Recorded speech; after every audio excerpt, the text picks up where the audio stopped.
യേശുവിൽ പ്രിയരെ, ഇന്ന് രാജ്യത്വ തിരുനാളാണല്ലോ. നമ്മുടെയൊക്കെ ഓർമ്മകളിൽ തെളിഞ്ഞു നിൽക്കുന്ന മനോഹരമായ ഒരു രാജാവിൻ്റെ ചിത്രമുണ്ട്. വീടിൻ്റെ ഭിത്തിയിൽ തൂക്കിയിരുന്ന ക്രിസ്തു രാജാവിൻ്റെ മനോഹരമായൊരു ചിത്രം. സ്വർണ്ണ കിരീടവും കയ്യിൽ സ്വർണ്ണ ദണ്ഡുകളും മനോഹരമായ ചുമന്ന വസ്ത്രവും മനോഹരമായ സിംഹാസനത്തിലൊക്കെ ഇരിക്കുന്ന രാജാവിൻ്റെ മനോഹരമായ ചിത്രം. അത് നമുക്ക് ഒത്തിരി ഇഷ്ടമാണ്. ചെറുപ്പകാലത്ത് മിഷനിലൂടെയും മറ്റൊക്കെ ലഭിച്ചിരുന്ന ആ കലണ്ടറിൽ നമ്മൾ ഇടയ്ക്കിടയ്ക്ക് നോക്കാറുണ്ട്. ആ രാജാവിനെ നമുക്കൊക്കെ ഒത്തിരി ഇഷ്ടമാണ്. രാജകീയ സങ്കല്പം എപ്പോഴും അങ്ങനെ തന്നെയാണല്ലോ.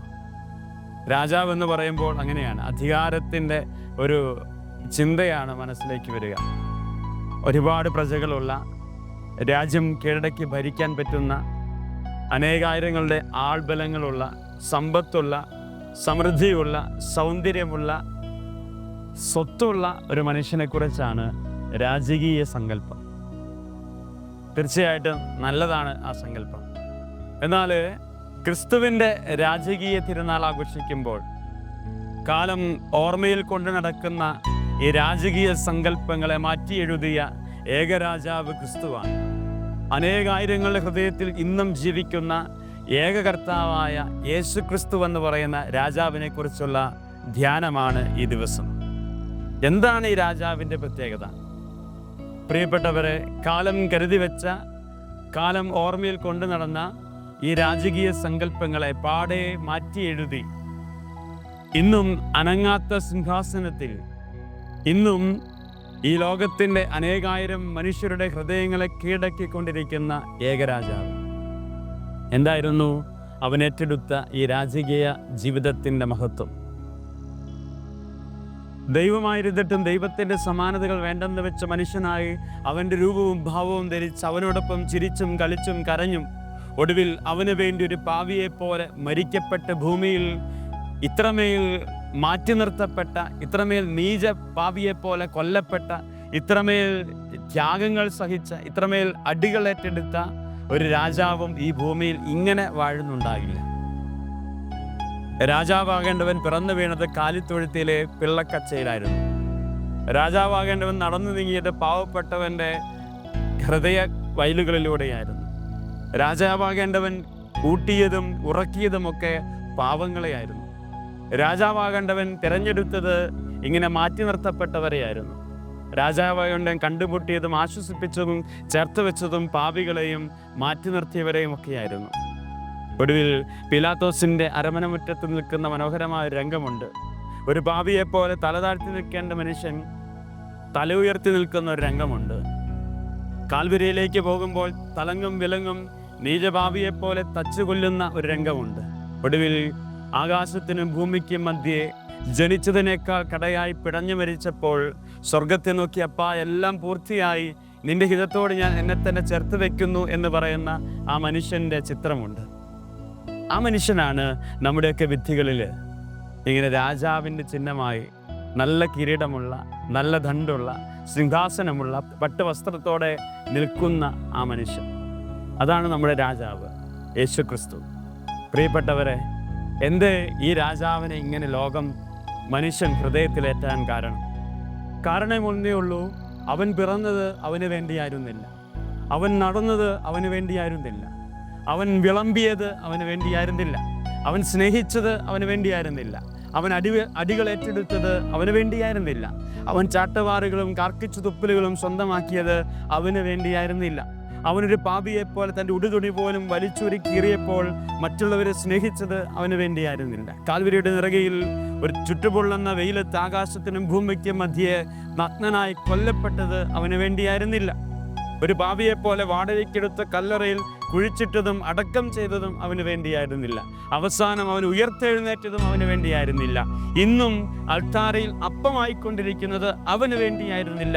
മറിച്ച് അവനെ സ്നേഹിക്കുന്ന അനേകായിരങ്ങൾക്ക് വേണ്ടി ജീവൻ കൊടുക്കുകയായിരുന്നവൻ. അവനിൽ നിന്നും വേർപെട്ടു പോയ അനേകം ഒറ്റപ്പെട്ട മനുഷ്യരെ വീണ്ടെടുക്കാൻ അവന് ജീവൻ കൊടുക്കുകയായിരുന്നു. മുറിവേറ്റവന് മുറിവുണക്കാൻ അവൻ ജീവൻ കൊടുക്കുകയായിരുന്നു. പാപിക്ക് പാപബോധത്തിന് വേണ്ടി അവൻ ജീവൻ കൊടുക്കുകയായിരുന്നു. അങ്ങനെയെങ്കിൽ ഈ ചരിത്രം നമ്മളെ ഓർമ്മപ്പെടുത്തുന്ന, അവരിന് വേണ്ടി ആരൊക്കെ ജീവൻ കൊടുക്കുന്നുവോ അവൻ്റെ പേരാണ് രാജാവ്. ഈ ഭൂമിയിൽ എത്രയോ മനുഷ്യരുണ്ടായിരുന്നു, എത്രയോ ആൾബലങ്ങളുള്ളവരുണ്ടായിരുന്നു, എത്രയോ വലിയ മനുഷ്യരുണ്ടായിരുന്നു, എത്രയോ ആളുകളെ ചേർത്ത് വെച്ചവരുണ്ടായിരുന്നു, എത്രയോ ആൾബലങ്ങളും കുതിരപ്പടയാളികളും ഉള്ളവരുണ്ടായിരുന്നു, എത്രയോ സമ്പന്നരുണ്ടായിരുന്നു. പ്രിയപ്പെട്ടവരെ, എന്ത് ഇവരൊന്നും ഹൃദയങ്ങളിൽ ഇടം തേടിയില്ല? കാരണം ഇവരൊക്കെ ജീവിച്ചത്, ഈ അധികാരികളാകട്ടെ, സ്ഥാനം ആഗ്രഹിക്കുന്ന ആരുമാകട്ടെ, അവരൊക്കെ ജീവിച്ചത് അവർക്ക് വേണ്ടിയായിരുന്നു എന്നതായിരുന്നു ഈ ക്രിസ്തുവും അവരും തമ്മിലുള്ള വ്യത്യാസം. ഇതൊരു ഓർമ്മപ്പെടുത്തലാണല്ലോ. ഞാൻ ജീവിക്കേണ്ടത് ഒരു രാജാവായിട്ടാണ്. എങ്ങനെയുള്ള രാജാവ്? അവരിന് വേണ്ടി ജീവിച്ചു തീർക്കുന്ന ഒരു രാജാവ്. ഈ കാലഘട്ടത്തിൽ നമുക്കറിയാം, എല്ലായിടത്തും ഇങ്ങനെ സ്വന്തം കീശ വീർപ്പിക്കുന്ന ഒരു രാജകീയ സങ്കല്പമുണ്ട്. അത് രാഷ്ട്രീയ നേതാക്കന്മാരാണെങ്കിലും മതമാണെങ്കിലും ഏത് പ്രസ്ഥാനമാണെങ്കിലും ആരംഭമൊക്കെ നല്ലതാണ്. പക്ഷെ പിന്നീട് വളർച്ചയിൽ വന്നു പോകുന്ന വലിയൊരു അപാകതയുണ്ട്. അത് സ്വന്തം ഇഷ്ടങ്ങൾക്ക്, സ്വന്തം സ്ഥാനമോഹങ്ങൾക്കും വേണ്ടി ജീവിച്ചു തീർക്കുക. ഞാൻ പ്രാർത്ഥിക്കുന്നത് പോലും എൻ്റെ നാമം വാഴ്ത്തപ്പെടാനാണെങ്കിൽ അത് പരാജയമാണ്. ഞാൻ വിശുദ്ധ കുർബാന അർപ്പിക്കുന്നത് എനിക്ക് മഹത്വം ഉണ്ടാകാനാണെങ്കിൽ അത് പരാജയമാണ്. ഞാനൊരു രാഷ്ട്രീയ നേതാവാകുന്നത് എനിക്ക് വേണ്ടിയാണെങ്കിൽ അത് പരാജയമാണ്. ഞാനൊരു അധ്യാപകനാകുന്നത് എനിക്ക് വേണ്ടിയാണെങ്കിൽ അത് പരാജയമാണ്. ഞാനൊരു അപ്പനാകുന്നതും അമ്മയാകുന്നതും എനിക്ക് വേണ്ടിയാണെങ്കിൽ അത് പരാജയമാണ്. പ്രിയപ്പെട്ടവരെ, അങ്ങനെയെങ്കിൽ നമുക്കൊന്ന് മാറി ചിന്തിക്കണ്ടേ? നമ്മളും ഈ ഒരു രാജകീയ സങ്കല്പത്തിലേക്ക് നടന്നെടുക്കേണ്ടവരാണ്. ക്രിസ്തു നോക്കിക്കേ, ഇന്നും അൾത്താരയിൽ മുറിയപ്പെടുന്ന സാന്നിധ്യമാണ്. ആർക്ക് വേണ്ടിയാ? അത് നമുക്ക് വേണ്ടിയാ. ദൈവമായിരുന്നിട്ടും ദൈവത്തിൻ്റെ സമാനതകൾ വേണ്ടെന്ന് വെച്ച് ഒരപ്പമായി നാവിൻ തുമ്പിൽ കടന്നു വരുന്നത് നമുക്ക് വേണ്ടിയാണ്. അങ്ങനെയെങ്കിൽ കൂടെയുള്ളവർക്ക് വേണ്ടി ജീവിക്കാൻ ഒരു ഓർമ്മപ്പെടുത്തലാണ് ഈ രാജകീയ സങ്കല്പം, ഈ രാജകീയ തിരുനാൾ. അതുകൊണ്ട് ഈ രാജാവിനെ നമുക്ക് ചങ്കിലേറ്റാം. അവൻ അണിഞ്ഞ കിരീടം അത് സ്വർണ്ണ കിരീടമായിരുന്നില്ല, മുൾക്കിരീടമായിരുന്നു. അവൻ ഏറ്റിയ തണ്ട് അത് സ്വർണ്ണദണ്ഡായിരുന്നില്ല, അത് കാൽവരിയിലേക്കുള്ള യാത്രയുടെ കുരിശായിരുന്നു. അവൻ അണിഞ്ഞ വസ്ത്രം അത് ഈ പട്ട് വസ്ത്രമായിരുന്നില്ല, മറിച്ച് ഒരു തുണ്ട് തുണിയായിരുന്നു അവൻ്റെ നാണം മറയ്ക്കാൻ. അവൻ ഇരുന്ന സിംഹാസനം അത് മനോഹരമായ സ്വർണ്ണ സിംഹാസനമായിരുന്നില്ല, അത് കാൽവരിയിലെ കുരിശിൻ്റെ അവൻ്റെ അവസാനത്തെ യാത്രയായിരുന്നു. പ്രിയപ്പെട്ടവരെ, അങ്ങനെ ഒരു പാപിയെപ്പോലെ മരിച്ചവൻ ഇന്ന് അനേകായിരങ്ങൾക്ക് അനുഗ്രഹമായി ഉയർത്തു നിൽക്കുന്നുണ്ടെങ്കിൽ, ഇന്നും അൾത്താരയിൽ നമുക്ക് വേണ്ടി ജീവനും ജീവിതവും തരുന്നുണ്ടെങ്കിൽ, നമ്മളും ഇങ്ങനെ ഏറ്റെടുക്കേണ്ട ചില ഓർമ്മകളുണ്ട്. നമ്മൾ അണിയുന്ന മുൾക്കിരീടങ്ങൾ അത് കുടുംബത്തിൽ അനുഗ്രഹമായി മാറും. നമ്മൾ ഏറ്റെടുക്കുന്ന ചാട്ടവാറടികളും കാൽവരിയിലേക്കുള്ള കുരിശുകളുമൊക്കെ നമ്മളൊരു വിശുദ്ധനും വിശുദ്ധയുമൊക്കെ ആക്കി തീർക്കാനുള്ള സാധ്യതകളേറെയാണ്. അതുകൊണ്ട് നമുക്ക് ധ്യാനിക്കാം. സങ്കടപ്പെടേണ്ട നമ്മളാരും.